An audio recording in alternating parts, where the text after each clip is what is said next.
పరిశుద్ధుడైన దేవుడు पवित्र परमेश्वर ఈ ప్రపంచంలో ఉన్న లోకులకు మాదిరిగా ఉండాలని ఒక మంచి పరిశుద్ధ జనాంగం నాకు కావాలి, నా మాట వినేవాళ్ళు నాకు ఉండాలి అని ఆయన ఒక జనాంగాన్ని ఎన్నుకున్నాడని నిన్న విన్నాము. हमने कल सुना था कि इस संसार के लोगों के सामने मेरे लिए एक ऐसी जाति चाहिए जो पवित्र परमेश्वर के बारे में बता सके, एक गवाही बन सके. వాళ్ళ ద్వారా ఈ లోకంలో దేవుని యొక్క అంటే పరిశుద్ధ దేవుని యొక్క పరిశుద్ధత, ఆయనటువంటి అద్భుత కార్యాలు, ఆయన ఆశ్చర్య కార్యాలు, ఆయన ఎంత పరిశుద్ధుడో, ఆయన ఉన్నవాడు అనువాడని దేవుడు తెలియాలని, అనేక మంది ఆయన్ని మహింపరచాలని తెలుసుకోవాలని ఆయన ఉద్దేశంతోనే ఒక జనాంగాన్ని సమూహాన్ని ఎన్నుకున్నాడు. परमेश्वर ने अपने इसी उद्देश्य के साथ एक पीढ़ी को चुना ताकि परमेश्वर कितना पवित्र है, कितना अद्भुत कार्य करने वाला है, कितना सामर्थ्य रखने वाला है, और जो परमेश्वर है जो हूँ सो हूँ करके बोलने वाला परमेश्वर है, ये बात बताना चाहता था. అయితే వాగ్దానం చేయబడిన జనాంగము, तो सुनिएगा, वाचा किया गया लोग, వాగ్దానం చేయబడిన జనాంగం ఆయనకి ఉండాలనేదే ఆయన ఉద్దేశం. उनका उद्देश्य है कि वाचा के द्वारा उनके लिए लोग हो. ఆ జనాంగము ద్వారా దేవుడు తన మహిమను ఈ భూలోకంలో మరి ప్రవహింప చేయాలని ఆయన ఉద్దేశం. उस जाति के द्वारा, उस लोगों के द्वारा परमेश्वर अपना महिमा इस दुनिया के बीच में बहाना चाहता है. అందుకని దేవుడు యోహాను సువార్త 6వ అధ్యాయము 37వ వచనం గనుక మనం చూస్తే, देखिएगा यूहन्ना का 6 का 37 वचन देखिएगा. యోహాను సువార్త यूहन्ना 6వ అధ్యాయము 6 अध्याय 37వ వచనము గనుక మనం చదివితే 37 वचन को अगर हम देखेगा तो ఇక్కడ యోహాను సువార్త 6వ అధ్యాయము 37వ వచనము 37 38 చదువుదాం. 37 और 38 पढ़ेंगे. మీరు నన్ను చూసి ఉండియు విశ్వసింపక ఉన్నారని మీతో చెప్పి తిని. ఇక్కడ యేసుప్రభు ఏమంటాడంటే, మీరు నన్ను చూచియుండియు విశ్వసింపక ఉన్నారని మీతో చెప్పి తిని అని అంటున్నాడు. कहता है कि आपने मुझे देखा और विश्वास नहीं किया करके यीशु कहता है. 38వ వచనంలో, నా తండ్రి నాకు అనుగ్రహించు వారందరూ నా యొద్దకు వత్తురు, నా యొద్దకు వచ్చు వారిని నేను ఎంత మాత్రము బయటికి త్రోసివేయను. 37 वचन में लिखा है, जो कुछ पिता मुझे देता है वे सब मेरे पास आएंगे और जो कोई मेरे पास आएगा उसे मैं कभी ना निकालूंगा. నా ఇష్టము నేను నెరవేర్చుకుంటకు నేను రాలేదు, నన్ను పంపిన వాని చిత్తము నెరవేర్చుటకే పరలోకము నుండి దిగి వచ్చి తిని. तो लिखा है कि क्योंकि मैं अपनी इच्छा से नहीं वरन अपने भेजने वाले की इच्छा पूरा करने के लिए स्वर्ग से उतरा हूँ. ఆయన నాకు అనుగ్రహించిన దాని అంతటిలో నేనేమియూ పోగొట్టుకొనక అంత్య దినమున దాని లేపుటయే నన్ను పంపిన వాని చిత్తమై ఉన్నది. और 39 में लिखा है, और मेरे भेजने वाले की इच्छा यह है कि जो कुछ उसने मुझे दिया है उसमें से मैं कुछ ना खोऊं परंतु उसे अंतिम दिन फिर जिला उठाऊं. కుమారుని చూసి ఆయన యందు విశ్వాసముంచు ప్రతి వాడును నిత్య జీవం పొందుటయే నా తండ్రి చిత్తము, అంత్య దినమున నేను వారిని లేపుదును.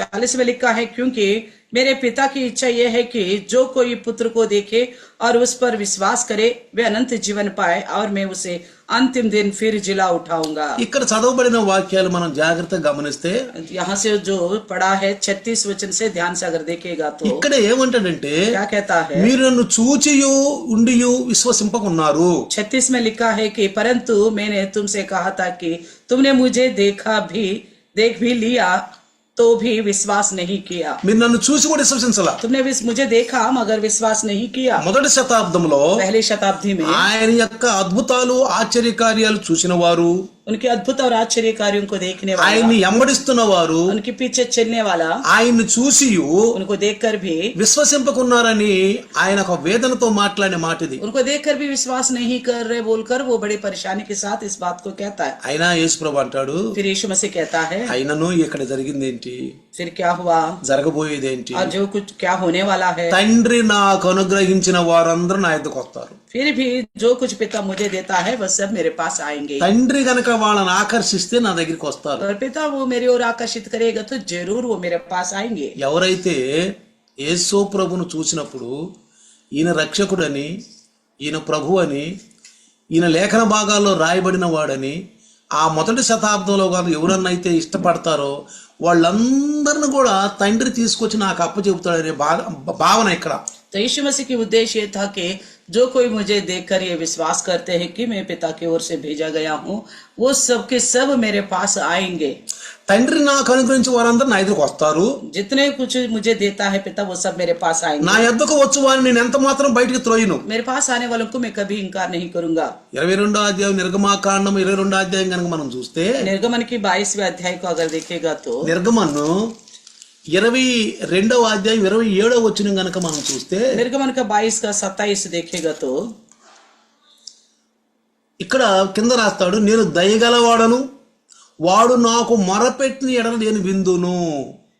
क्योंकि कहता है कि जब वे मेरी दुहाई देता तब मैं उसकी सुनूंगा, क्योंकि मैं करुणामयी हूँ. ఇక్కడ ఏ సందర్భంలో మాట్లాడో అక్కడ రాయబడి ఉంది. कौन से संदर्भ में बोला गया था इस विषय को, वहाँ लिखा हुआ है. అక్కడ ఇజ్రాయేలులకి ఒక కట్టడి ఇచ్చాడు, इजराइल के लिए वो नियम दिया गया है, ఒక నియమం ఇచ్చాడు. एक नियम दिया. ఆ నియమాన్ని గనక వాళ్ళు పాటించకపోతే, अगर इस नियम को वो पालन नहीं करेंगे, వాళ్ళు గనక పాటించకపోతే अगर पालन नहीं करेंगे, అక్కడ ఏమంటున్నాడంటే, क्या कहता है, నేను దయగలవాడను, मैं करुणामयी हूँ. వాడు నాకు మొరపెట్టిన ఎడల నేను విందును. जब मैं मेरी दुहाई देगा तब मैं उनकी सुनूंगा. ఎవరైనా గాని जो कोई నాకు మొరపెడితే, मुझे दुहाई देगा, ఇప్పుడు దేవునికి మొరపెట్టిన వాళ్ళందరిని కూడా जितनों ने परमेश्वर को पुकारते हैं, దేవుడు వాళ్ళ ప్రార్థన వింటాడు. उन सबकी प्रार्थना सुनता है परमेश्वर. ఎందుకని? क्यों? దేవునికి మనకు చెవులు ఇచ్చినటువంటి ఆ యొక్క దేవుడు, ఆయనకి చెవులు ఉన్నాయి, जिन्होंने हमें कान दिया है, उस परमेश्वर को स्वयं कान है, వింటాడు. वो सुनता है. इसलिए కానీ लेकिन ఆయన యొక్క నియమం ఉంది, उनका एक नियम है, ఆయన కట్టడలు ఉన్నాయి. उनकी एक नियम है.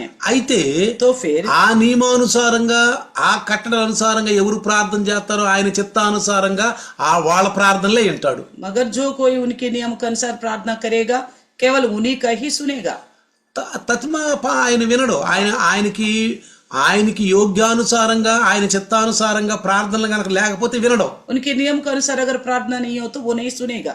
ఇక్కడ ఏమంటున్నాడు? यहाँ क्या कहता है, ఇక్కడ ఆ దినాలలో उन दिनों में ఈ క్రీస్తుకు పూర్వము, मसीह की पूर्व, मसीह की पूर्व, అక్కడ ఒక పేదవాడు గనక అతనికి మొర్ర పెడితే, कहता है एक गरीब कोई मुझे पुकारेगा, పేదవాడు ఎవడన్నా గనక మొర్ర పెడితే, अगर कोई गरीब मुझे पुकारेगा, ఎవరి దగ్గర ఒక వస్తువు నువ్వు తీసుకుంటే, अगर किसी के पास से आपने कोई वस्तु ले ली है, ఎవరి దగ్గర ఇక్కడ కింద పైన కూడా రాశాడు, लिखा है, ఒక నియమం పెట్టాడు. एक नियम दिया है. నేను ఎందుకు చెప్తున్నానంటే, मैं क्यों कहता हूँ, ఆ నియమానుసారంగానే ఆయన ప్రార్థన వింటాడు. उसी नियम के अनुसार वो प्रार्थना सुनता है. అలాంటి వాడు నా దగ్గరికి వస్తే నేను కాదన్ను, ऐसे लोग मेरे पास आने से मैं इनकार नहीं करूंगा, నేను రావద్దన్ను. मैं मना नहीं करूंगा. నా యొద్దకు వచ్చు వారిని ఎంత మాత్రం నేను బయటికి తోసివేయను. उन्होंने कहा मेरे पास आने वालों को कभी इनकार नहीं करूंगा. 26వ వచనం నిర్గమాకాండము 22-26 వచనం, నీవు ఎవరినైనా నీ పొరుగు వాని వస్త్రమును కుదువుగా తీసుకొని ఎడల సూర్యుడు అస్తమించు వేళకు అది వానికి మరలా అప్పగించుము. వాడు కప్పుకొన్నది అదే, అది వాని దేహమునకు వస్త్రము. వాడు మరి ఏమి కప్పుకొనును కప్పుకొని పండుకొనును. నేను దయగలవాడను, వాడు నాకు మొరపెట్టిన ఎడల నేను విందును. 26 और 27 को पढ़ेंगे. 22वें अध्याय निर्गमन का. यदि तू कभी अपने भाई बंधु के वस्त्र को बंधक करके रख भी ले तो सूर्य के अस्त होने तक उसके लौटा देना, क्योंकि वे उसका एक ही ओढ़ना है, उसके देह का वही अकेला वस्त्र होगा, फिर वे किसे ओढ़कर सोएगा. और जब वह मेरी दुहाई देगा तब मैं उसकी सुनूंगा, क्योंकि मैं करुणामयी हूँ. అంటే यानी कि ఇక్కడ మాట విషయం ఈ మాట విషయం ఏంటంటే, कहने का मतलब क्या है, నాకు మొర పెడితే, अगर दुहाई देगा, అతనికి అన్యాయం జరిగితే, उसके साथ अन्याय हुआ, నాకు మొర పెడితే, अगर वो मेरी दुहाई देगा, అతను నా దగ్గరికి వస్తే मेरे पास आएगा, ఖచ్చితంగా అతన్ని నేను ఇంత మాత్రం త్రోసివేయను. तो मैं उन्हें बिल्कुल इनकार नहीं करूंगा. దీని అర్థం ఏంటంటే, इसका मतलब क्या है, సృష్టికర్త అయిన దేవుడు మానవుడు, పాపి అయిన మానవుడిని ఆహ్వానిస్తున్నటువంటి ఆహ్వానం ఇది. तो सृष्टिकर्ता परमेश्वर जो है पापी मानव को आमंत्रित करता है. సృష్టికర్త అయినటువంటి దేవుడు सृष्टिकर्ता परमेश्वर పాపులైనటువంటి మానవులను ఆహ్వానిస్తున్నాడు. पापी इंसान को आमंत्रित करता है. ఇక్కడ మత్తయి సువార్త 11వ అధ్యాయంలో కూడా 28వ వచనంలో కూడా मत्ती की 11 का 28 में लिखा है, అందరూ తెలిసిన వాక్యమే, सब जानते हैं, సమస్తమైనటువంటి భారం మోసుకొనుచున్న వారులారా నా యొద్దకు రండి. ये परिश्रम करने वालों, बोझ से दबे हुए लोगो मेरे पास आओ. ఆహ్వానం.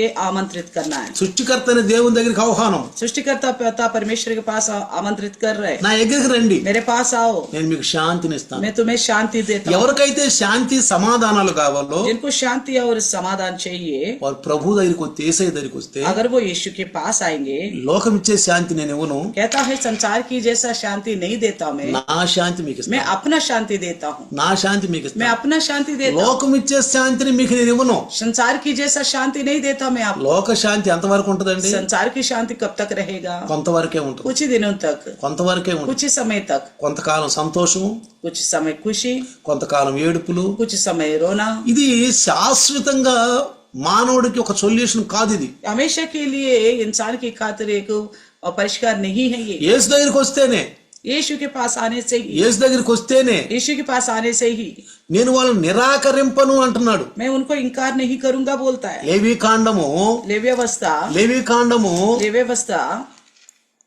26వ వచనము అధ్యాయము 26वें अध्याय 44వ వచనం చదివితే 44वें वचन को देखेगा। ఎంత మాత్రం అంట చూడండి, అక్కడ అంటాడు, వారి నిరాకరింపను, నా నిబంధనను భంగపరిచి వారిని కేవలము నశింపజేయనట్లు వారి యందు అసహ్యపడను, ఏలనగా నేను వారి దేవుడినైన యెహోవాను.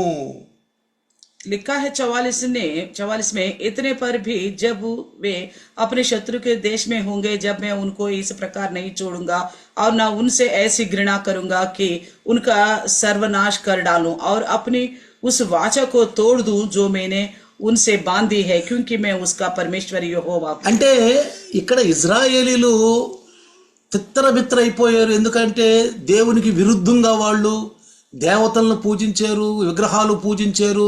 కాబట్టి దేవునికి కోపం వచ్చి ఆ దేశం నుంచి పెళ్లగించి శత్రువుల దేశంలో పంపించేశాడు. वो इजराइल लोग परमेश्वर का विरुद्ध हो गए थे, अन्य देवताओं की पूजा करना लगा, इसलिए परमेश्वर ने उनको वहां से उखाड़ कर दुनिया भर में उनको तितर बितर कर दिया। అయితే వాళ్ళ దేవుడే ఆయన, फिर भी वो तो उन्हीं का ही ईश्वर है। వాళ్ళని ఏర్పరచుకున్నాడు, ఆ సమూహంగా ఏర్పరచుకున్నాడు. उनको एक झुंड के तौर पर नियुक्त किया है, వాళ్ళ ద్వారా దేవునికి మహిమ రావాలనుకున్నాడు. उन्हीं के द्वारा परमेश्वर अपना महिमा चाहता है। లోకులందరూ వాళ్ళని చూసినప్పుడు నిజమైన దేవుని యొక్క బిడ్డలని చెప్పి అనుకున్నారు. तो परमेश्वर चाहता कि पूरे संसार के लोग जब इन लोगों को देखेगा तो मुझे पहचानेंगे, मैं जीवित परमेश्वर हूँ। రాహాబు ఏముందండి, राहब ने क्या कहा? ఇంకా ఎరుకోలోకి వెళ్ళలేదు, और भी वो यरीहो के अंदर नहीं गए थे, तब तक ఎరుకో వెళ్ళలేదు. नहीं गए थे। అయితే రాహాబు ఏముంది, मगर राहब ने क्या कहा? అయ్యో మీ దేవుడు మీకు చేసిన అద్భుత కార్యాలను చూసి మా గుండెలు అవిసిపోతున్నాయి అన్న. तो तुम्हारे परमेश्वर ने तुम्हारे साथ जो अद्भुत कार्य किए उन्हें देख के हमारा दिल घबरा रहे करके ఏమంటుంది, क्या कहती है? మీ దేవుడు మీకు చేసినటువంటి అద్భుత కార్యాలు చూసి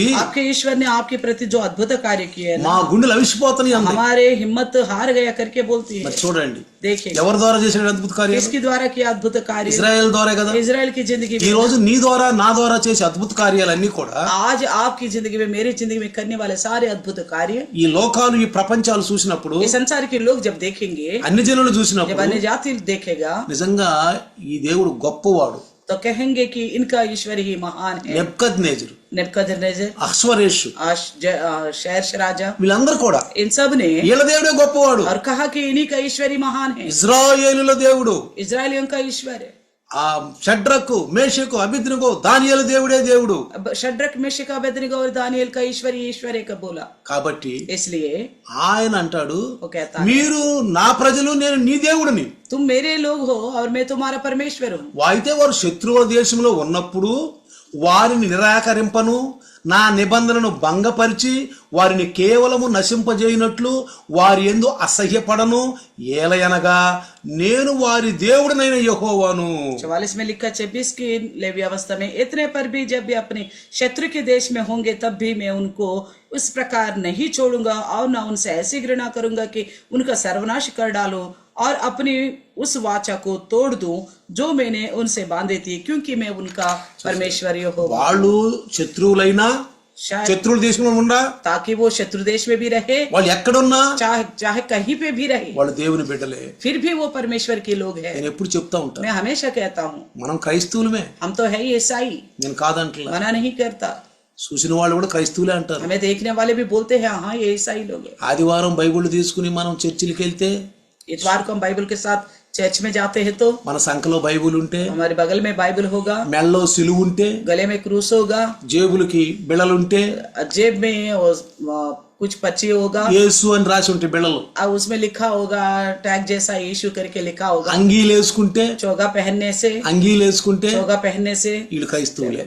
తెల్ల వస్త్రాలు, श्वेत वस्त्र पहनने पर, తెల్ల వస్త్రాలు, श्वेत वस्त्र पहनने पर, యేసు నామంలో ప్రార్థన చేస్తే यीशु के नाम से प्रार्थना करने से వీళ్ళు క్రైస్తవులే. बोलते ही ये ईसाई लोग हैं। చూడండి, देखिए అపోస్తుల కార్యము प्रेरितों का काम 11వ అధ్యాయము 11 में 26వ వచనం గనక మనం చదివితే, 11 का 26 में देखिएगा तो అపోస్తుల కార్యము प्रेरितों का 26వ అధ్యాయము 11 अध्याय 26 సారీ 11వ అధ్యాయము 11 अध्याय 26వ వచనం గనక మనం చూస్తే, 26 वचन को देखिएगा तो వారు కలిసి ఒక సంవత్సరం అంతయు సంఘములో ఉండి బహుజనములకు వాక్యమును బోధించిరి.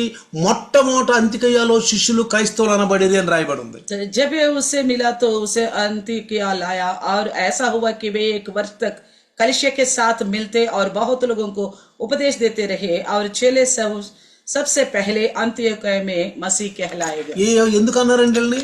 क्यों कहा इन्हें मसीह बोलकर? ఎట్లా తెలిసింది వీళ్ళు క్రైస్తవులని, कैसे క్రీస్తు శిష్యులని? कैसे मालूम पड़ेगा यीशु के चेले हैं, ईसाई है बोलकर? అక్కడ యేసు గురించి చెప్తున్నారు, क्योंकि वो यीशु के बारे में बोल रहे थे, క్రీస్తు గురించి చెప్తున్నారు. मसीह के बारे में बोल रहे थे। మనం కూడా हम भी యేసు గురించి చెప్పినప్పుడు, जब यीशु के बारे में बताएंगे, మన దగ్గర బైబిల్ ఉన్నప్పుడు, हमारे पास जब बाइबल ग्रंथ होगा, చూడండి, మీ బంధువులో, మీ స్నేహితులో, లేకపోతే మీ యొక్క ఆఫీసు కొలిక్సో మీరు క్రైస్తవులు అని చెప్పకపోయినా, ఎప్పుడన్నా మీ ఫంక్షన్లకు మీ ఇంటికి వచ్చినప్పుడు మీకు సిలువులు చూసో, మీ ఇంట్లో యేసుప్రభు బొమ్మలు చూసో, మరి నువ్వు క్రైస్తవుడువా మాకు చెప్పలేదే అంటారు.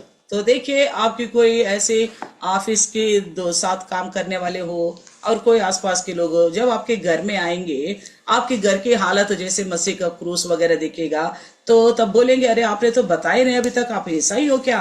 इस तरह पूछेंगे आपसे। ఎందుకని? क्यों? అక్కడ నీకు యేసుప్రభు బొమ్మ కనపడుతుంది, क्यों यीशु मसीह का तस्वीर दिखती है, సిలువలు కనపడుతుంది, क्रूस दिखाई देती ఇది యేసును చూపిస్తుంది. है, ये यीशु को दर्शाता है। ఈ భూలోకంలో इस धरती पर యేసును చూపిస్తే గుర్తులు ఇవన్నీ, यीशु को दिखाने वाला चिन्ह है ये ఇవన్నీ బాగా మంచిదే. ये सब तो ठीक है, కానీ హృదయం लेकिन हृदय, ఏమడుగుతున్నాడు? हृदय से क्या मांगता है परमेश्वर? హృదయాన్ని అడుగుతున్నాడు. हृदय से हृदय को पूछता है అంటే परमेश्वर। అయ్యనొద్దని నేను అంటలా, वो सब मना नहीं कर रहे परमेश्वर। నీ ఇంట్లో యేసుప్రభు బొమ్మ పెట్టుకో, रखो आपके घर में यीशु की तस्वीर, సిలువు పెట్టుకో, क्रूस भी रखो, కానీ लेकिन దండం పెట్టబాకు, हाथ मत जोड़ो, దండం పెట్టబాకు, हाथ मत जोड़ना, మెడల్లో సిలువు వేసిన తిరగబాకు, బయట गले में क्रूस लटका के नहीं घूमना, बाहर తిరగబాకు. नहीं घूमना। కానీ लेकिन నీవు క్రైస్తవుడు అని నీ ఇంట్లో బైబిల్ చూస్తే आपके घर में बाइबल देखकर पहचानेंगे आपको ईसाई మీరు క్రైస్తవులు. बोलकर, ईसाई है। మీరు యేసు ఆమెన్ అని ప్రార్థన చేస్తే క్రైస్తవులు. आप यीशु का नाम लेंगे, आमीन बोलेंगे, तो आपको कहेंगे आप ईसाई हो। క్రైస్తవుడు అయ్యే మాటలు అంటాడు కదా, ईसाई तो इसी तरह की बातें कहेगा ना, అంటారు కదా. है ना? కానీ लेकिन హృదయం ఎలా ఉంది? हृदय कैसी है? అందుకని నిన్న యెషయా అన్నాడు, कल का दिन हमने देखा था यशायाह ने యెషయా 29:13 ఏమన్నాడు? 29 की 13 में क्या बोला था यशायाह ने? వారి హృదయం నాకు చాలా దూరంగా ఉంది. उनका हृदय मुझसे कहीं दूर है बोलता है। ఎవరి గురించి అన్నాడండి? किसके बारे में बोला था? ఇజ్రాయేలులు, యూదులు. इजराइल और यहूदियों को लेकर। ఎవరు ప్రజలండి వీళ్ళు? ये किसके लोग थे? ఎవరు ప్రజలండి? किसके लोग? దేవుని బిడ్డలు. परमेश्वर के लोग। ఎవరండి ఆ దేవుడు? कौन है ईश्वर? యెహోవా, यहोवा परमेश्वर, సృష్టికర్త, सृष्टिकर्ता, సృష్టిని సృష్టించిన దేవుడు. सृष्टि को बनाने वाला परमेश्वर। వీళ్ళు దేవుని బిడ్డలు, దేవుని జనాంగము, ये परमेश्वर के ही लोग, ये परमेश्वर की संतान है, దేవుని జనాంగము. परमेश्वर के लोग है। మోషే ఏమంటాడు ఫరో తోటి? मूसा क्या कहते हैं फेरो से? ఫరో రాజా, फेरो से, వీళ్ళు దేవుని బిడ్డలు, వీళ్ళు ए फेरो ने, ये तो परमेश्वर के लोग है, ఇలా పోనీ, इन्हें जाने दो, ఇలా పోనీ. इन्हें जाने दो। వీళ్ళు 3 రోజులంత దూరం పోవాలి. ये 3 दिन की सफर जितना दूर में जाना है, వెళ్ళి వీళ్ళు దేవునికి బలి ఇవ్వాలి, ఆరాధించాలి. ये अपने परमेश्वर की बलि देनी है और आराधना करनी है। ఇజ్రాయేలు దేశంలో, గోషాను దేశంలో इजराइल की गोशान के देश में ఇజ్రాయేలీలు ఉన్నారు. इजरायली है, అద్భుతాలు. अद्भुत कार्य।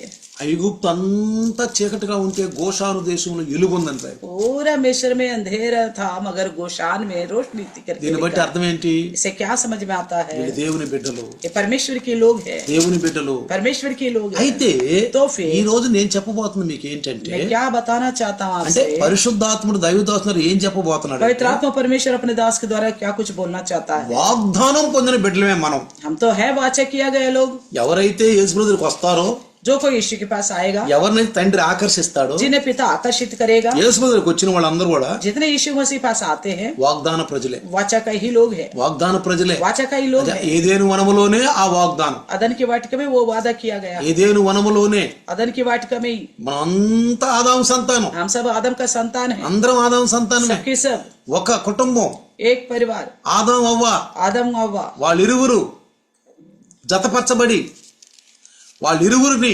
సంతానాన్ని ఈ ప్రపంచం అంతటా కూడా ఇది ఆదాము సంతానమే. तो आदम हव्वा को परमेश्वर ने जोड़ी बनाया, उन्हीं के द्वारा पूरा दुनिया में जो फैल गए ये सबके सब आदम का संतान है।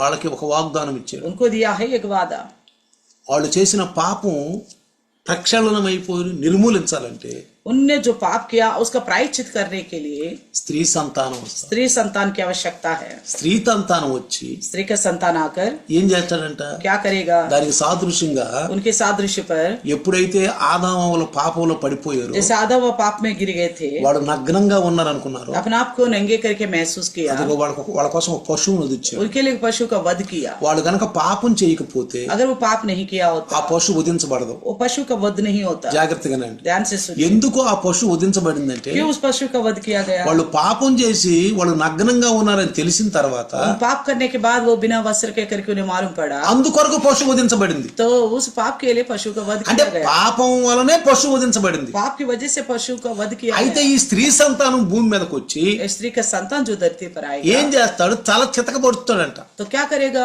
शैतान का सर को कुचलेगा। ఏం చేస్తాడు? क्या करेगा? అందుకే इसलिए లోక పాపము ఎరుగని ఆయన్ని దేవుడు మన కోసం పాపంగా చేసినని రాయబడి ఉంది. तो लिखा गया कि वो पाप से अज्ञात था मगर हमारे लिए वो पापी बन गया। ఆ పాపం అంతా మన పాపాలన్నీ ఆయన మీదకి వచ్చేసింది. हम सबके पाप उनके ऊपर लाद दिया गया, అందుకే ఆయనకు ముళ్ళ కిరీటం పెట్టారు. इसलिए उनको कांटों का मुकुट पहनाया, అందుకే చేతుల్లో చీలలు కొట్టారు. इसलिए उनके हाथों में कीलों को टोका, అందుకే పాదాలలో చీలలు కొట్టారు. इसलिए उनके पैरों में कील टोका, అందుకే ఆయన ఒళ్ళంతా గాయాలు. इसलिए उनका सारा देह पर घाव हुआ। అంటే ఆ పాపాన్ని ఆయన పూర్తిగా నలగొట్టేశాడు. यानी कि उस पाप को उन्होंने पूरी रीति से खत्म कर दिया, అంటే ఆయన దేహం మీదకి పాపం వచ్చేసింది. क्योंकि उनके देह के ऊपर पाप आ गया।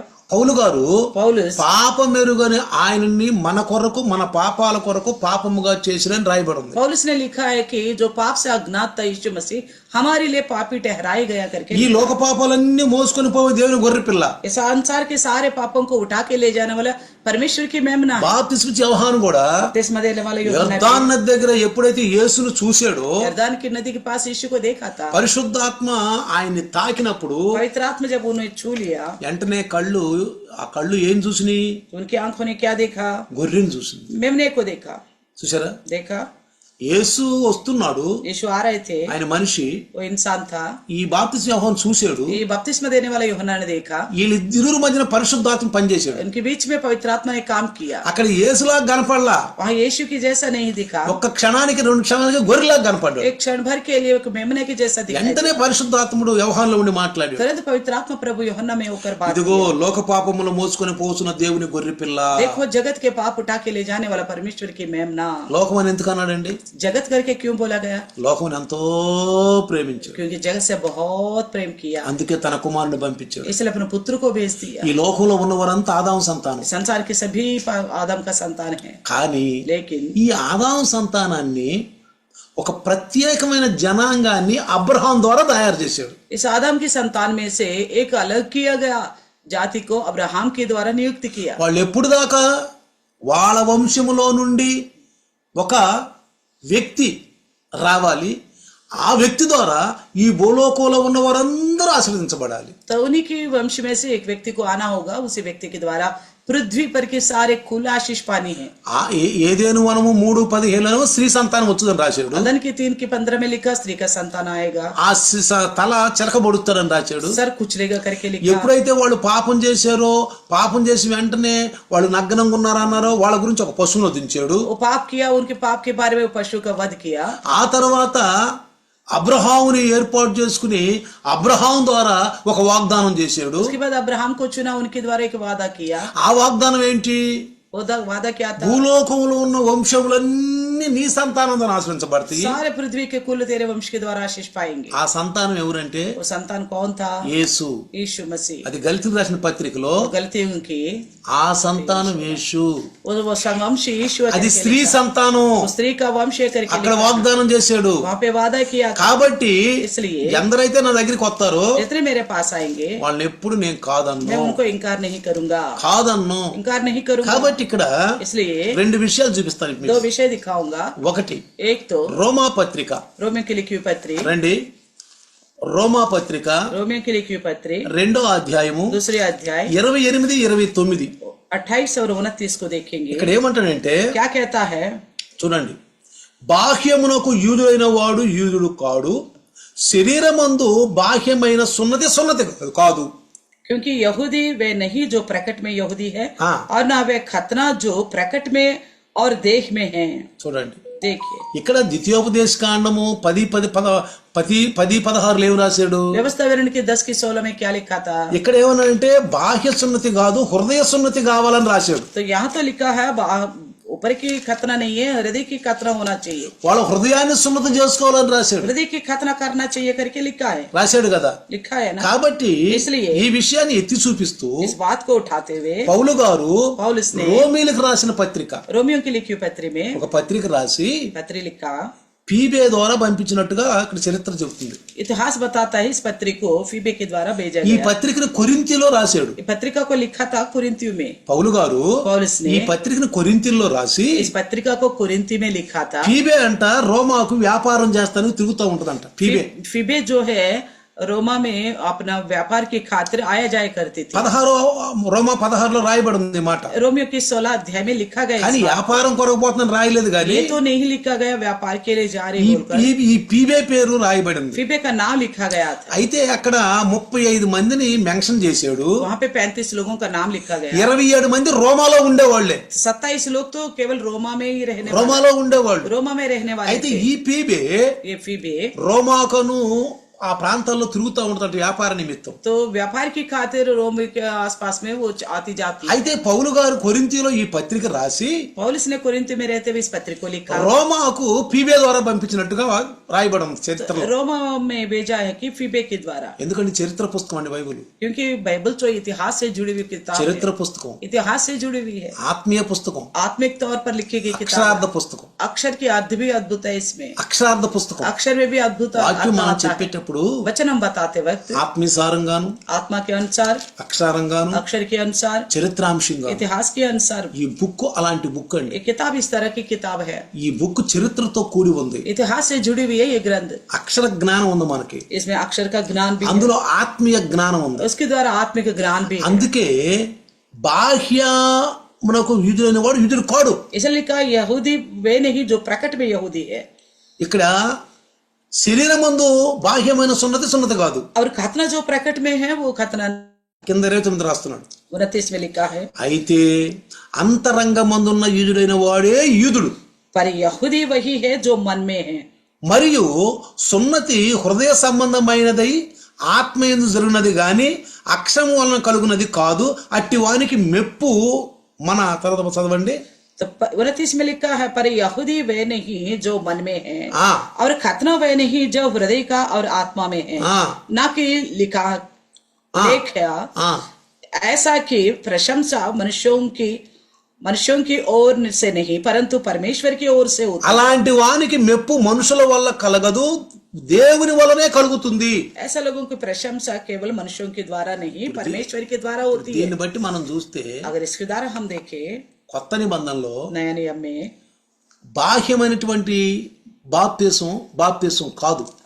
जो प्रकट में बपतिस्मा है वो बपतिस्मा नहीं ठहरा. నిన్న కూడా చెప్పాను నేను. मैंने कल भी बताया था. కేవలం నీళ్ళల్లో మునిగి బయటకు వచ్చినంత మాత్రాన బాప్తిసం కాదు. केवल पानी में डुबकी लगा के आने से बपतिस्मा नहीं ठहरता. చాలా మంది बहुत सारे लोग మన క్రైస్తవులు अपनी ईसाई అనేకమైనటువంటి విధాలుగా బాప్తిసాలు తీసుకుంటారు. कई तरीके से बपतिस्मा ले रहे. కొంతమంది ఏం తీసుకుంటారంటే कुछ लोग क्यों लेते हैं? భయ్ అనారోగ్యం వచ్చింది, बीमार हो गया, తగ్గట్లేదు, कैसा भी ठीक नहीं हो रहे. అంటే కొంతమంది పాస్టర్లు సలహాలు ఇస్తా ఉంటారు. कुछ लोग पास्टर लोग भी उन्हें सलाह देते हैं. ఏమని ఇస్తారు? क्या बोलते हैं? బాప్తిసం తీసుకో, बपतिस्मा लोगो నీ జ్వరం తగ్గిపోద్ది, बपतिस्मा लेगा तो आपका बुखार ठीक हो जाए. నీకు ఉద్యోగం రావట్లేదు, आपका नौकरी नहीं मिल रही ना, బాప్తిసం తీసుకు ఉద్యోగం వచ్చింది. बपतिस्मा ले लो तो नौकरी मिलेगी. ఇంకొంతమంది और कुछ लोग చాలా కాలం అయిపోయింది, बहुत समय हो गया ఇంకెంతకాలం और कब तक रहोगे ऐसा, బాప్తిస్మలో పని అయిపోతుందిగా, बपतिस्मा लेने से काम हो जाएगा। పాస్టర్ గారు కూడా తీసుకోమంటున్నాడు. पास्टर जी भी कहता है बपतिस्मा ले लो। కొంతమంది कुछ और लोग కోటాలకు వెళ్తారు, तो सभाओं में जाते हैं, 3 రోజులు కోటాల్లో వాక్యం వింటారు. 3 दिन सभाओं में वचन सुनते हैं। 3 రోజులు కోటాల్లో వాక్యం విని 3 दिनों सुनने के बाद ఆ వాక్యం విన్నటువంటి ఒక ఉద్రేక్తంతో वचन सुनने की उस आवेश में ఎవరన్నా పాస్టర్ గారు బాప్తిసాలు తీసుకుంటూ చేయలేస్తాడు అనగలే, कोई पास्टर आके कहता है बपतिस्मा लेने वाला हाथ उठाइए, వెంటనే చేయలెత్తేసి బాప్తిసం తీసుకుంటారు. तुरंत हाथ उठाते हैं, उनको तुरंत बपतिस्मा देते ఆ బాప్తిసం బయటకు వచ్చినాక మళ్ళీ పాత జీవితమే, हैं। तो वहां से बाहर आने के बाद फिर उनकी वही पाप की जीवन, అయ్యే కోపాలు, అయ్యే वही गुस्सा తాపాలు, से रहना, ఓర్చుకోలేని తనాలు, वही बर्दाश्त नहीं करना, बर्दाश्त ప్రేమ లేదు, ना प्रेम रख पाना, చిన్నదాన్ని పెద్దదానికి ఓర్చుకోరు, छोटी मोटी विषय को भी बर्दाश्त नहीं करते, కోపాలు, गुस्सा करते हैं, ప్రేమించరు, प्रेम नहीं रखते, క్షమించరు, क्षमा नहीं करते, లోపల పగల పెట్టుకుంటారు, अंदर बदला लेने का स्वभाव रखते हैं, క్రోధాలు పెట్టుకుంటారు, गुस्सा रखते हैं, ఓ జిద్దాత్మ కలిగి ఉంటారు. जिद्दात्मा से होते हैं, వీళ్ళ పట్టుదల ఉంటది, जिद्दात्मा से रहते हैं, పట్టుదల, నేను అనే పట్టుదల ఉంటది. मैं हूं करके जिद्द से रहते हैं। ఇవన్నీ పాప స్వభావాలు. ये सबके सब पाप का स्वभाव। ఇలాంటి వాళ్ళని అంటున్నాడు బాహ్యమైన వీధుడు యూదుడు కాదు, बपतिस्मा ऐसा लोगों को भी कहता है कि బాహ్యమైన యూదుడు యూదుడు కాదు, ऐसा लोगों को बोलता है कि जो प्रकट में यहूदी यहूदी नहीं है, బాహ్యమైన సున్నతి కాదు. प्रकट में जो खतना खतना नहीं ఇప్పుడు है। క్రొత్త నిబంధనలోకి వస్తే नया नियम में आएगा तो బాహ్యమైనటువంటి బాప్తిసం కాదు. प्रकट में जो बपतिस्मा है वो बपतिस्मा नहीं है। బాప్తిసం అంటే ఏంటండి? बपतिस्मा का मतलब क्या है? నిన్న కూడా చెప్పాను మీకు, कल నేను भी बताया था। మారు మనసు ఉండాలి, मन फिरा పాపక్షమ होना है। పశ్చాత్తాపం, 3 విషయాలు ఉండాలి. मन फिरा होना है, पापों की क्षमा मांगनी है और पश्चाताप से रहना। పశ్చాత్తాపం దేంది? पश्चाताप किस विषय में है? మనం చేసిన పాపాలన్నిటికీ పశ్చాత్తాపడాలి. हमने जितने कुछ पाप किया है सभी विषयों को लेकर पश्चाताप ఎప్పుడు करना है। పశ్చాత్తాపడాలి? कब करे पश्चाताप? బాప్తిసం తీసుకున్నాక, బాప్తిసం తీసుకోక ముందా? बपतिस्मा लेने से पहले या बपतिस्मा लेने के बाद? బాప్తిసం తీసుకోక ముందే. बपतिस्मा लेने से पहले। బాప్తిసం తీసుకోక ముందు నువ్వు పూర్తిగా లోకంలో చనిపోవాలి. तो बपतिस्मा लेने से पहले ही संसार के विषय में आपको मर जाना నీ होगा। ప్రాచీన స్వభావం అంతా కాలిపోవాలి. आपकी प्राचीन स्वभाव खत्म हो जाना నువ్వు होगा।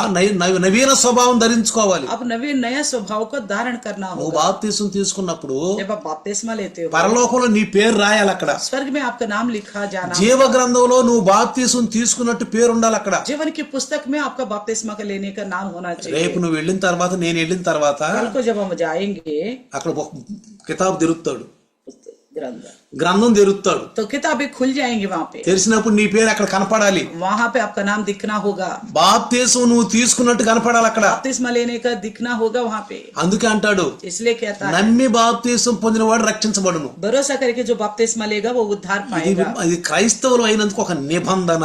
हम मसीह होने के नाते एक वाचा है। అబ్రహాము సంతానం అని సున్నతి పొందిన వాళ్ళని ఎట్లా అన్నాడో, खतना वाले लोगों को जिस तरह कहा गया था ये सब अब्राहम का संतान है, క్రీస్తులోకి వచ్చిన ప్రతి ఒక్కరు కూడా బాప్తిసం తీసుకోవాలి. मसीह में जितने आए हैं वो सबके सब बपतिस्मा लेना ఆ होगा। బాప్తిసం ఎలా ఉండాలి? वो बपतिस्मा कैसा होनी चाहिए? మనుషులు మెప్పు వలన కాదు. मनुष्यों की प्रशंसा चाहने वाला नहीं। చాలా మంది बहुत सारे लोग జెండా కింద బాప్తిసం झंडा తీసుకుంటున్నారు. के नीचे बपतिस्मा लेते हैं। కొన్ని సంస్థలు ఉన్నాయి, कुछ ऐसी संस्थाएं हैं, కొన్ని సంస్థలు ఉన్నాయి, कुछ ऐसी संस्थाएं हैं జెండా కింద బాప్తిసాలు, झंडा के नीचे लेते हैं, జెండా కిందకి వెళ్తారు. झंडे के नीचे पारों के जाते हैं। కొన్ని कुछ और संस्था में చిలకరింపులు. तो पानी को छिड़कते हैं। మరి మీరే బాప్తిసం తీసుకున్నారో కొంతమంది నాకు తెలియదు. तो कुछ आप में से कुछ लोग किस तरह का बपतिस्मा लिया मुझे नहीं पता। నేనైతే మారు మనసు పాపక్షణ పశ్చాత్తాపంతో బాప్తిసం ఇచ్చాను. मैंने तो मन फिरा पाप क्षमा पश्चाताप के विषय में ही बपतिस्मा दिया। కానీ మీరు ఎలా, కొంతమంది ఎలా తీసుకున్నారో నాకు తెలియదు. आप में से कुछ लोग किस प्रकार की बपतिस्मा लिया मुझे नहीं पता। చిలకరింపు ఏమైనా తీసుకున్నారా? क्या छिड़काव का बपतिस्मा लिया हो? పెళ్లి బాప్తిసం ఏమైనా తీసుకున్నారా?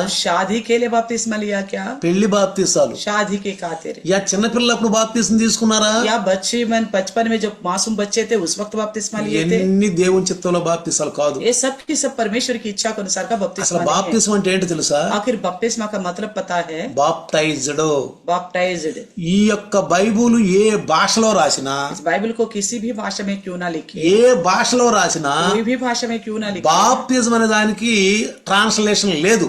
बपतिस्मा को लेकर कोई ट्रांसलेशन नहीं किया गया। బాప్టైజ్డ్ అని ఉంటది. तो ऐसा ही होगा बपतिस्मा। బాప్టైజ్డ్ అంటే అర్థం, बपतिस्मा का मतलब ఇది గ్రీక్ శబ్దం. ये यूनानी शब्द है। కడగటం, धोना, రుద్దటం, रगड़ना, తామటం, और रगड़ना, అర్థమైందా? समझ में आ रहा है? ముంచటం डुबाना, అంటే అర్థం ఏంటి? इसका मतलब क्या है? పూర్తిగా మారిపోవటం. यानी कि पूर्ण रीति से बदल जाना। బాప్తిస్మం అంటే పూర్తిగా మారిపోవటం. बपतिस्मा मतलब पूर्ण रीति से बदल जाना। నువ్వు ఒక తెల్ల చీర ఒక రంగేసి అతనికి ఇచ్చి, आप एक श्वेत वस्त्र कलर करने वालों को दे दिया అయ్యా దీన్ని ఎర్రగా మార్చు, और कहेंगे इसे लाल बना दो, దీన్ని ఎర్రగా మార్చు, लाल बना दो। వాడు ఎట్ సెలరించాడు అనుకో, अब मान लो उसने ऐसे छिड़का రంగు అట్టేసాడు అనుకో, तो कलर को ऐसे उसके ऊपर छिड़क दिया तो ఎట్లా ఉంటది? कैसा होगा? దబ్బలు దబ్బలు దాగులు దాగులుగా ఉంటది. तो दाग धब्बा सा दिखेगा। అప్పుడు నువ్వేమంటావు? फिर आप क्या कहोगे? నువ్వు ఏడ మార్చేవయ్యా ఇది? आपने कैसा कहाँ इसका कलर बदल डाला? తెల్లగా ఉన్నది నేను ఎర్రగా మార్చమన్నాను. जो सफेद था मैंने उसको लाल बनाने के लिए बोला, అందుకని వాడు ఏం చేస్తాడంటే इसलिए वो क्या करेगा? దాని ఎర్ర రంగులో ముంచుతాడు. वो लाल कलर में उसको डुबाएगा। బాగా పాయలు పాయలు పాయలు పాయలు తీసి ముంచుతాడు. अब कपड़े को खोल खोल कर लाल कलर में डुबाता నువ్వు रहेगा। ఇచ్చిన తెల్ల చీర నా తెర్రగా మారిపోయింది. आपने जो श्वेत वस्त्र दिया वो लाल हो जाएगा। మన పాపం అంతా పోయేటట్టు हमारे पाप पूरा चले जाने पाए। ఈ బాప్తిని తీసుకునే దినంలో ये बपतिस्मा लेने वाले दिनों మనం में ప్రత్యేకంగా ఒక నీతిమంతులుగా ఉండాలి. हम अलग से एक धार्मिकता का अभ्यास करनी चाहिए।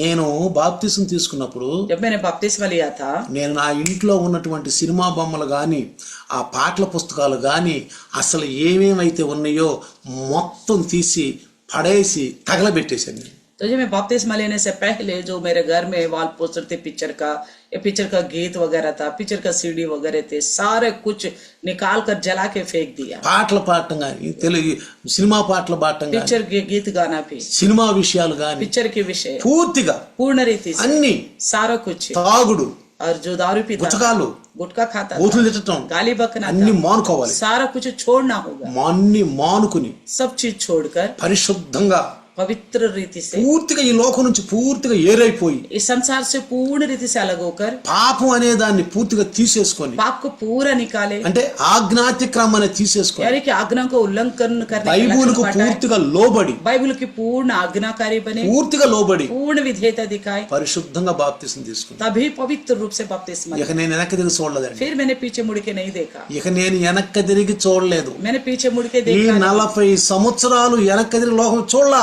मैं 40 वर्ष पीछे मुड़ के देखा ही नहीं। నాలో ఉన్న పాత స్వభావాలు బయటికి రాలేదు, मेरे अंदर की पुराना स्वभाव बाहर नहीं आया, మళ్ళీ రాలేదు. फिर नहीं आया। అది నిజమైన బాప్తిసం, यह हकीकत की बपतिस्मा, అది నిజమైన బాప్తిసం. हकीकत की నీ बपतिस्मा। పేరు పరలోకంలో ఉండయా లేవా? आपका नाम जीवन का पुस्तक में है कि नहीं? ఎలా బాప్తిసం తీసుకున్నా? कैसे बपतिस्मा लिया आपने? అలా బాప్తిసం తీసుకోకపోతే अगर आप नियम के अनुसार बपतिस्मा नहीं నువ్వు लिया हो, తీసుకున్న తప్పని నీకు తెలిస్తే अगर आपको मालूम पड़ा आपने जो लिया बपतिस्मा वो गलत है, ప్రార్థన చేసుకో, దేవుడు నీతో మాట్లాడతాడు. प्रार्थना करो, परमेश्वर आपसे बात करेगा। మన సంఘంలో చాలా మందితో దేవుడు మాట్లాడాడు. कलिशे में बहुत सारे लोगों से परमेश्वर ने बात की। చాలా మంది ఎక్కడెక్కడో బాప్తిసం వచ్చేసారు, कई सारे लोग अपने अपनी जगह में बपतिस्मा लेके आए हुए। వాళ్ళనేం అడగలేదు, मैंने उनसे पूछा तक भी नहीं था, వాళ్ళకి ప్రభు భోజనం ఇస్తానే ఉండాలి. मैं तो प्रभु भोज उनको देता रहा। అయితే వాక్యం వింటా ఉండాలి. वो लोग मगर वचन सुन रहे थे, విన్నప్పుడు जैसे सुना వెంటనే వాళ్ళకి అర్థమైపోయింది, तुरंत उन्हें समझ में आ गया అయ్యో మేము తీసుకున్న బాప్తిసం కరెక్ట్ బాప్తిసం కాదు. हमने यह नियम से अनुसार नहीं लिया बपतिस्मा। అయితే వాళ్ళు ప్రార్థన చేసుకున్నారు. उन्होंने प्रार्थना किया, దేవుడు రాత్రి కల్లో మాట్లాడాడు, परमेश्वर ने स्वप्न में बात किया, కల్లో మాట్లాడాడు. स्वप्न से बात किया। మళ్ళీ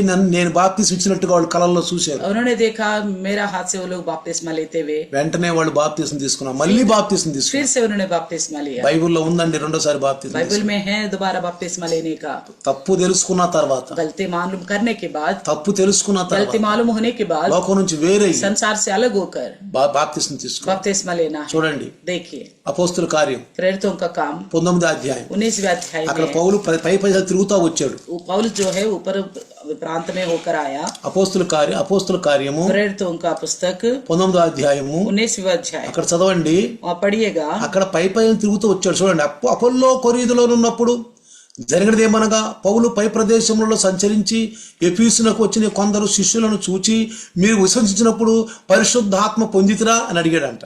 देखिए जब अपोल्लोस कुरिन्थ में था तो पौलुस ऊपर के सारे प्रदेश से होकर इफेसस में आया। वहां कुछ चेलों को देखकर उनसे कहा, क्या तुमने विश्वास करते समय पवित्र आत्मा पाया? వారు పరిశుద్ధాత్మ ఉన్న సంగతియే మేము వినలేదని చెప్పారు. तो उन्होंने उससे कहा, हमने तो पवित्र आत्मा की चर्चा भी नहीं सुनी। నువ్వు పరిశుద్ధాత్మ గురించి విన్నావు అసలు? आपने क्या पवित्र आत्मा के बारे में सुना అలాంటి है? సంఘంలో ఎదిగారా కొంతమంది? ऐसा कलिशे में बड़ा है आप में से कुछ అసలు लोग? పరిశుద్ధాత్మ ఉందని పరిశుద్ధ సందేశం విన్నారా? आखिर पवित्र आत्मा है करके कभी संदेश सुना है? మన ఇండియన్ వచ్చిన వారందరూ రక్షించబడిన పరిశుద్ధాత్మని అనుభవాలు అవన్నీ కలిగినప్పుడే బాప్తిసాలు తీసుకున్నారు. अपने इंडियन न्यू लाइफ फेलोशिप में जितने लोग आए हैं पवित्र आत्मा का अनुभव पवित्र आत्मा है करके महसूस होने के बाद ही बपतिस्मा लिया है। కానీ కొంతమంది పరిశుద్ధాత్మ తెలియనే తెలియదు వాళ్ళకి. मगर कुछ लोगों को पवित्र आत्मा का चर्चा तक नहीं पता, ఏదో మనుషుల పరంగా సంఘాల పరంగా క్రైస్తవ పరంగా బాప్తిస్మం తీసుకుంటారు. लेकिन इंसान के नियम के अनुसार या कलिसियाओं की संस्था के अनुसार बपतिस्मा लेते हैं। ఇక్కడ పౌలు గారు ఏమని అడుగుతున్నాడు, यहाँ पौलुस क्या बोल रहे हैं? మీ పరిశుద్ధాత్ముడు ఉన్నాడా సంగతి మాకు అసలు తెలియలేదయ్యా అంటున్నారు. उन्होंने पूछा तो वो लोग बोलते हैं पवित्र आत्मा का चर्चा भी हमने మీరు విశ్వసించినప్పుడు పరిశుద్ధం ఉన్నాడు సంగతి మీకు తెలుసా అని जब అడిగారు. आपने विश्वास किया उस समय पवित्र आत्मा पाया करके पूछा, మాకు తెలియదు. उन्होंने कहा मैंने सुना तक भी नहीं, మాకు యేసు ప్రభు తెలుసు, हम तो यीशु पता है, ఆహ్వానించిన బాప్తిస్మం తెలుసు, यूहन्ना का बपतिस्मा पता है, యేసు కూడా ఇచ్చిన సంగతి తెలుసు, यीशु ने भी दिया करके पता है, అది కూడా తెలియదేమో. क्या पता वो भी ना पता हो। అయితే तो फिर అప్పుడు అతడు అలాగైతే మీరు దేన్ని బట్టి బాప్తిస్మం పొందిన అడుగగా उसने उनसे कहा तो फिर तुमने किसका बपतिस्मा लिया? వారు యోహాను బాప్తిస్మం బట్టి అని చెప్పిరి. उन्होंने कहा यूहन्ना का बपतिस्मा। అందుకు పౌలు యోహాను తన వెనుక వచ్చువాని యందు అనగా యేసు నందు విశ్వాసం ఉంచమని ప్రజలు చెప్పుచు మారు మనసు విషయమైన బాప్తిస్మము ఇచ్చినని చెప్పాను. चौथे वचन में लिखा पौलुस ने कहा यूहन्ना ने यह कहकर मन फिराव का बपतिस्मा दिया कि जो मेरे बाद आने वाला है उस पर अर्थात यीशु पर विश्वास करना। ఇక్కడ చూడండి, यहाँ देखिए అప్పుడు 5వ వచనం, तो 5 वचन देखिए, వారు ఆ మాటలు విని ప్రభు అయిన యేసు నామమున బాప్తిస్మము పొందిరి. यह सुनकर उन्होंने प्रभु यीशु के नाम में बपतिस्मा लिया। యేసు ప్రభు అని రక్షకుడని నువ్వు నమ్ముకుంటేనే నీకు పరిశుద్ధాత్ముడు వస్తాడని చెప్పాను నేను. कल मैंने बताया था यीशु मसीह को उद्धार करता और प्रभु जानकर विश्वास करके बपतिस्मा लेने से पवित्र आत्मा आएगा। నిన్న అపోస్తుల కార్యము 5వ అధ్యాయము 32వ వచనం మీకు చూపించాను నేను. कल का दिन मैंने आपको दिखाया था प्रेरितों का 5:32 చూపించాను. दिखाया था। అక్కడ ఎవరైతే వాక్యానికి విధేయులవుతారో వాళ్ళందరి మీదకి పరిశుద్ధాత్మ వస్తాడని నేను చెప్పాము. तो वहां दिखाए गए थे कि जितने लोग वचन का आज्ञाकारी बनेंगे उन सबके ऊपर पवित्र आत्मा आएगा। ఈ వాక్యాలు ఎంత క్లిప్లంగా ఎవరు చెప్పరండి. इस तरह खुल्लम खुल्ला इतना साफ साफ कोई आपको नहीं बताया। ఎవరన్నా మనలాంటి వాళ్ళు ఎవరైనా చెబుతారు, शायद कोई ऐसा होगा मेरे जैसे बताने वाला, ఏదో వాక్యాలు తీసుకుని ఏదో పైన ఎన్న విషయాలు చెప్పుకుంటూ వస్తారే గాని तो और कोई वचन जो इधर उधर सुना वो बोलते आएंगे। కానీ ఇలాంటి లోపల నిగూఢమైన మాటలు చెప్పి ఒక విశ్వాసిని సత్యంలోకి నడిపించడానికి చాలా శ్రమ పడాలి.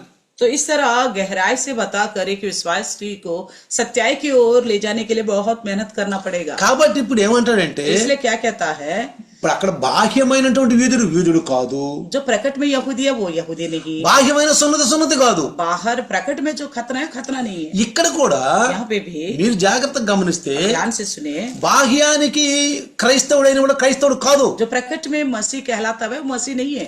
ఏదో మనుషుల పరంగా తీసుకున్న బాప్తిసాలు కాదు, मनुष्यों की इच्छा के अनुसार लेने वाला बपतिस्मा भी बपतिस्मा नहीं है। అది మీలో ఉన్న ఆత్మకే తెలుసు. वो आपके अंदर की आत्मा को ही पता है। మీలో ఉన్న ఆత్మ మీకు తెలుసు. आपके अंदर ये आत्मा ही आपको बताता है। మీరు గ్రహిస్తే మంచిది, आप समझ गए तो अच्छा है, గ్రహించకపోతే మేమేం చేయలేం. नहीं समझे तो हम कुछ नहीं कर सकते।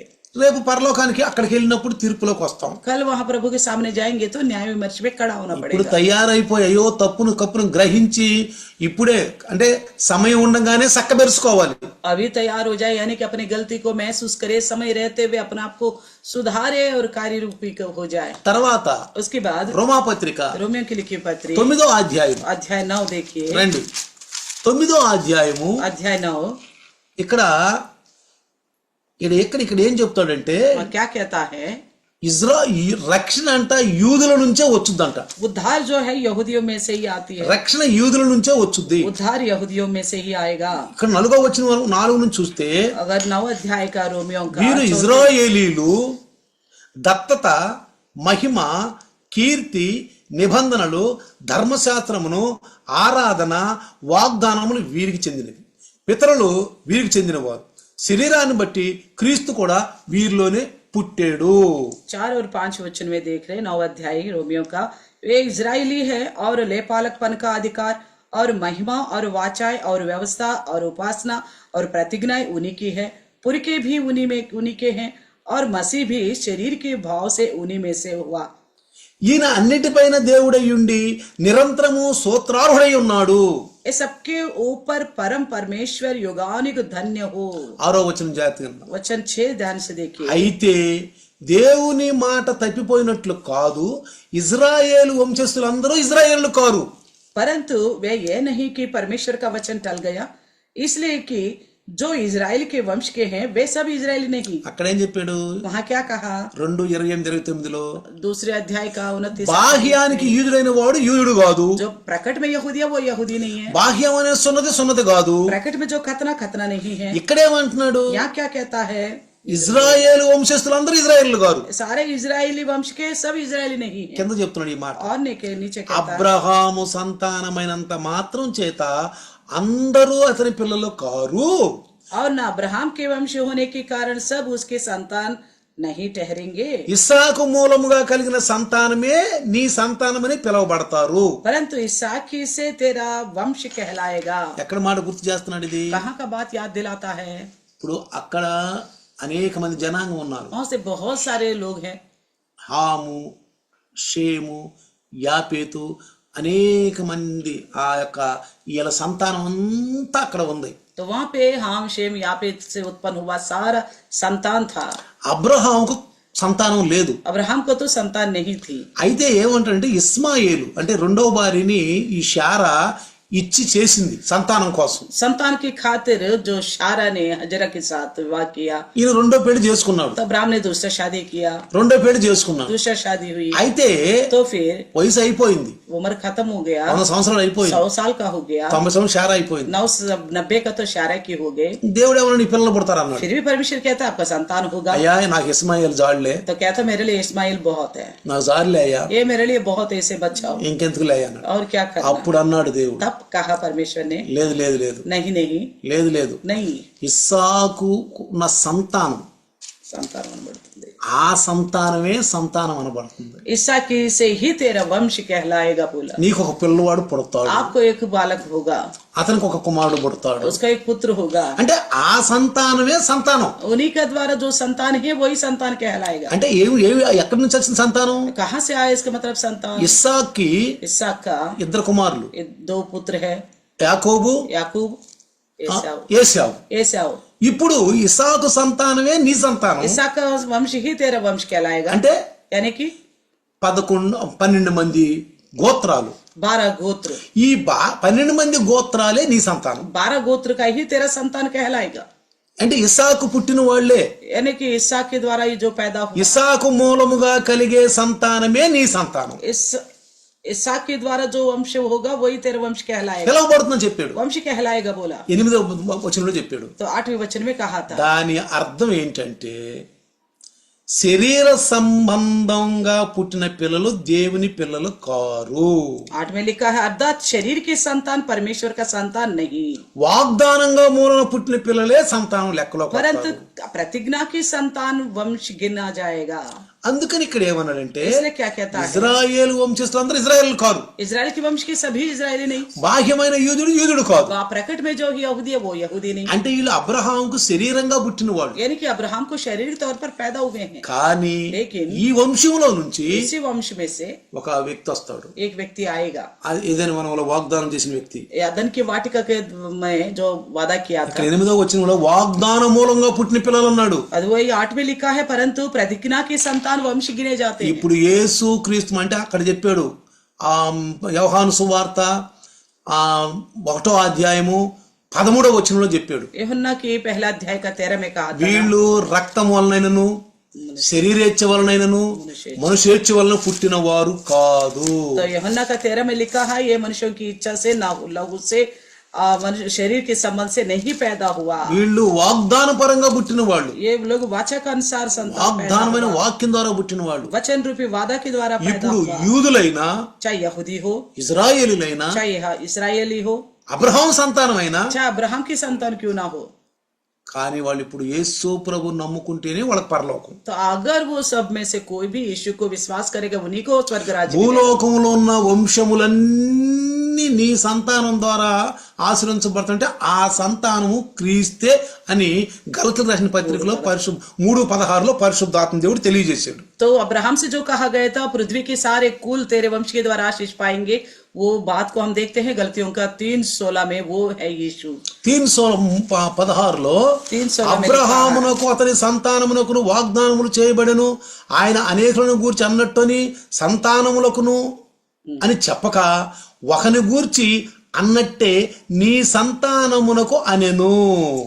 3:16 गलती में लिखा आता है प्रतिज्ञा अब्राहम को और उसके वंश को दी गई। तो ये नहीं कहता वंशों को जैसे बहुतों के विषय में कहा, पर जैसा एक के विषय में कि तेरे वंश को और वे मसीह है। చూసారా, देखा ఆ వంశం ఎవరంట? वो वंश कौन है? క్రీస్తు అండి, मसीह, క్రీస్తు. मसीह అందుకే అన్నాడు इसलिए कहता है మత్తయి సువార్త मत्ती सुसमाचार 1:21 1:21 ఆయనకి యేసు అని పేరు పెడతారు. उनका यीशु करके नाम रखेगा, తన ప్రజల యొక్క పాపములు అన్నాడు. उनके अपने लोगों का पापों से। జనం అనుకుంటున్నారు लोग समझ रहे ఇజ్రాయేల్ అనుకుంటున్నారు. इजरायलियों को बोल रहे, వాళ్ళకేం తెలుసండి उन्हें क्या पता తన ప్రజలంటే ఎవరు? उनके लोग मतलब कौन है? ఆదాము సంతానం. आदम का संतान। అందుకే లోకాసు వార్తలో इसलिए लूका में లోక వంశావళిలు రాస్తున్నప్పుడు लूका वंशावली को लिखते वक्त ఆదాము నుంచి తీసుకొచ్చారు. आदम से लेके आया। లోక ఎవరు? लूका कौन था? వైద్యుడు. वैद्य था। లోక ఎవరు? लूका कौन था? వైద్యుడు. वैद्य। లోక మేము ఆదాము సంతానం అని చెప్పి తీసుకొచ్చాడు. लूका ने बताया कि हम सब आदम का संतान हैं। మత్తయి ఎక్కడి నుంచి తీసుకొచ్చాడు? मत्ती कहाँ से शुरू करा? మేము అబ్రహాం సంతానం. उन्होंने कहा अब्राहम की संतान ఈ है। వంశావళి ఎవరు చదవరండి? ये वंशावली कोई नहीं पढ़ते, వీళ్ళు జాగ్రత్తగా వంశావళి చదవరు. ये सब सावधानी से वंशावली को नहीं पढ़ते। కాబట్టి इसलिए ఇక్కడ మత్తయేమో मत्ती तो మత్తయి సువార్తలో मत्ती सुसमाचार మేము అబ్రహాం సంతానం वो అన్నాడు. कहता हम सब अब्राहम का संतान ఇక లోకాసు వార్తలో लूका सुसमाचार में వంశావళిలో वंशावली में देखते हैं మేము ఆదాము సంతానం అన్నాడు. बोलता हम आदम के संतान के। ఆదాము సంతానాన్ని పునరుద్ధరించడానికి, పాపం నుంచి ప్రక్షాళన చేయటానికి యేసు ప్రభు మరియమ్మ గర్భాన్ని వచ్చాడు ఈ భూమి మీద. इस आदम संतान को उद्धार देने के लिए, पापों का प्रायश्चित दिलाने के लिए यीशु मसीह आया है इस पृथ्वी पर। క్రైస్తవ్యం అంటే అనుభవంతో కూడింది గాని ఏదోలే. అందుకే అన్నాడు కదా, బాహ్యమైనటు వీధుడు యూదుడు కాదు, ఇజ్రాయెల్ అందరూ ఇజ్రాయెల్ దేవుని సంతానం కాదు. तो जैसा है ईसाइयतों का मतलब केवल नामधरा ही नहीं है, एक अनुभव से जुड़ी हुई है। इसलिए कहा था जो शरीर की प्रकट में जो यहूदी नहीं है और इजराइल सारे इजरायली वंश के नहीं है। ఆత్మ యూదుడే యూదుడు, आत्मिक तौर पर जो यहूदी होगा वही होगा, ఆత్మ ఇజ్రాయెలే ఇజ్రాయెల్. आत्मिक तौर पर इजरायली होगा वही इजरायली होगा। అందుకే ఎఫెసీయులు ఏమన్నాడు? इसलिए एफेसस में क्या कहा? యేసు ప్రభు మధ్య గోడను కొట్టేశాడు. यीशु मसीह ने उस बीच का दीवार को ढा दिया करके लिखा। మా దేవుడు, ఇప్పుడు ఇజ్రాయేల్ మా దేవుడు, इजराइल कहता है परमेश्वर है, केवल हमारा परमेश्वर है, మా దేవుడు, हमारा ईश्वर है, మా దేవుడు అంటారు. हमारे ईश्वर बोलते थे। మనం ఏమంటాము? हम क्या कहते हैं? ఆ దేవుడు మా దేవుడు. वो परमेश्वर हमारा परमेश्वर है। దేవునికి భూమి సంబంధమైన మానవులకు మధ్యవర్తి యేసు ప్రభు. परमेश्वर का और पृथ्वी में जो इंसान है उनकी बिचवाई है मसीह यीशु। ఇప్పుడు ఇజ్రాయేల్ అయినా, चाहे इजरायली क्यों ना हो, యూదులైనా, चाहे यहूदी क्यों ना हो, ప్రపంచంలో ఎవరైనా సరే दुनिया भर में कोई भी क्यों ना हो, యేసు దగ్గరికి వస్తేనే. यीशु के पास आने से ही। అందుకే అన్నాడు, इसलिए कहा నా దగ్గరికి వచ్చు వారిని నేను ఎవరిని కాదన్నా, मेरे पास जो भी आता मैं उनको इनकार नहीं करूंगा, ఎవరిని కాదన్నా. किसी को भी इनकार नहीं करूंगा। ఆయన దగ్గరికి వచ్చిన వాళ్ళు इनके पास जो आएगा ఆయన గురించి ఎక్కువ తెలుసుకోవాలి. उनके बारे में अच्छी तरह जानना होगा। అందుకే సంఘం కట్టాడు. इसलिए कलिशा बना दिया गया। పాత నిబంధనలో గాని, पुराने नियम में क्यों ना हो, కొత్త నిబంధనలో नया नियम में क्यों పాత ना हो। నిబంధన సంఘము, पुराने नियम की कलिशा, అరణ్యంలో ఉన్న సంఘము, जंगल की कलिशा, ఖనాను దేశం వెళ్ళిన సంఘం. कानान देश जो गया कलिशा, పాత నిబంధనలో ఉన్న సంఘము, पुराने नियम की कलिशा కొత్త నిబంధనలో ఉన్న సంఘం. और नया नियम की कलिशा। ఎందరైతే వాగ్దాన పరంగా రక్షించబడ్డారో जितने लोग वादा के द्वारा उद्धार पाए हैं, ఆ యొక్క పాత నిబంధన సంఘము, उस पुराने नियम की कलिशा, పరిశుద్ధులు, पवित्र लोग, సమాధులు తెరవబడి कब्र खुल गए उनकी, ఇప్పుడు సూక్ష్మ దేహంతో अब सूक्ष्म देश में పరదేశంలో ఉన్నారు. परदेश में है, ఆ సంఘం వెళ్ళిపోయింది. वो कलिशा गई है। అది మనకు ఒక ఆదర్శం, ये हमारे लिए एक सादृश्य అది है, ఒక మనకు ఆనందం. एक आनंददायक बात యేసు है। ప్రభు సిలువలో పెద్దగా కేక వేసినప్పుడు यीशु मसीह जब ऊंची आवाज से चिल्लाए थे क्रूस पर, సమాధులు తిరిగి సమాధుల నుండి శవాలు లేచినాయి అని చెప్పి పరిశుద్ధుల దేహాలు లేచినప్పుడు రాయబడి ఉంది. तो लिखा गया कि खबर खुल गया पवित्र लोगों का लोथ जी उठा करके। వాళ్ళు ఎవరండి? वो कौन थे? వాళ్ళు అందరు ఇజ్రాయేలుని కాదు, वो सब इजरायली बोल के नहीं, యూదులని కాదు, यहूदी बोल के नहीं। ఆత్మలో ఇజ్రాయేలు, ఆత్మలో ఈదుడే. आत्मा में यहूदी और इजरायली, ఆత్మలో సున్నతి పొందిన వాళ్ళు, హృదయ సున్నతి పొందిన వాళ్లే. इनकी हृदय की खतना हुई है, హృదయ సున్నతి పొందిన వాళ్ళు. हृदय की खतना, బాహ్యమైన సున్నతి కాదు.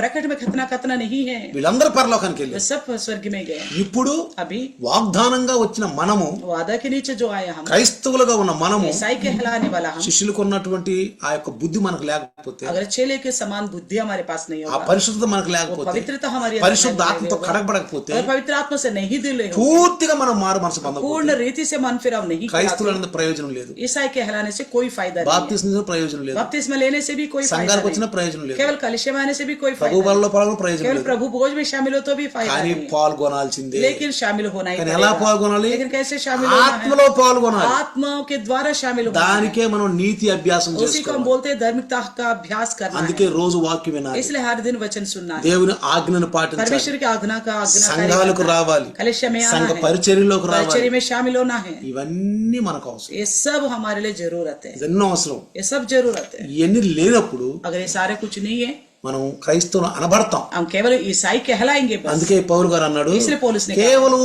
ఈ లోకం మట్టుకే మనం క్రైస్తవులం అయితే अगर इन संसार तक की हम ईसाई कहलाएगा तो ఏమంటున్నాడు? क्या फायदा? దేనికి పనికిరాము. कोई फायदा नहीं है. ఈ లోకం మట్టుకే, केवल इस संसार तक మనుషుల మెప్పు వరకే. मनुष्यों की प्रशंसा चाहते हैं, అలా ఉండకూడదని ऐसा ना रहे. దేవుని వాక్యం సెలవిస్తుంది. प्रभु का वचन कहती है. రండి చిన్న ప్రార్థన. आइए छोटा सा प्रार्थना करेंगे. వందనాలు నాయన. धन्यवाद प्रभु जी, ఈ రాత్రి నీ దాసుని ద్వారా మీరు आज మాట్లాడారు. रात को आपके दास के द्वारा आपने बात की, నీ దాసుని ఎన్నుకుని आपने अपना दास को चुना, నీ దాసుని ద్వారా కొన్ని సత్యాలు చెప్తున్నారు. कुछ सच्चाई को प्रकट कर रहे हैं आप. ఇనువాళ్ళు ధన్యులు, जो सुनते हैं वो धन्य है, చెవి గలవారు ఇనును గాక. जिनके कान हो वो धन्य है. విని కూడా सुनकर भी ఇది మాకు కాదులే, ये हमारे लिए नहीं है, మేము పరిశుద్ధులమేలే, हम तो ऑलरेडी पवित्र है. మనకు మనమే అలా అనుకుంటే, हम अपना आप को ऐसा सोचते, దేవుని చిత్తానుసారంలో మనం లేకపోతే, ऐसा सोचते हुए प्रभु की इच्छा के अनुसार नहीं మన है, तो ఆత్మలో మనమే దోహం हम చేసుకున్నాం. अपना आत्मा को धोखा देने वाले, మనకు మనమే మోసపోయినట్టు. अपना आप को धोखा देने वाले అందుకే हैं. ప్రభు అంటాడు, మోసపోకుడి, इसलिए प्रभु कहता धोखा में नहीं पड़ना, మోసపోకుడి. धोखा में नहीं ఈ రోజు నీ पड़ना. దాసు చెప్పిన మాటలు ఆయన గ్రహించి, प्रभु आपके दास के द्वारा बताई गई बातों को समझ सके. ఏదైనా సమస్యలుంటే,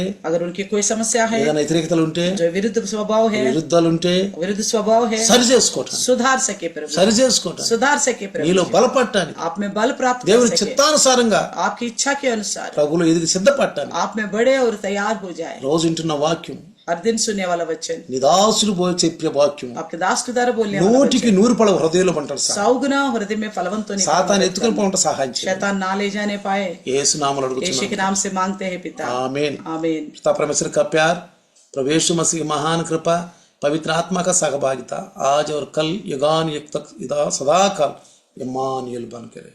आमीन. హల్లెలూయా, हालेलुया, హల్లెలూయా. हालेलुया. వందనాలు అమ్మా అందరికీ. सबको प्रेज द लॉर्ड.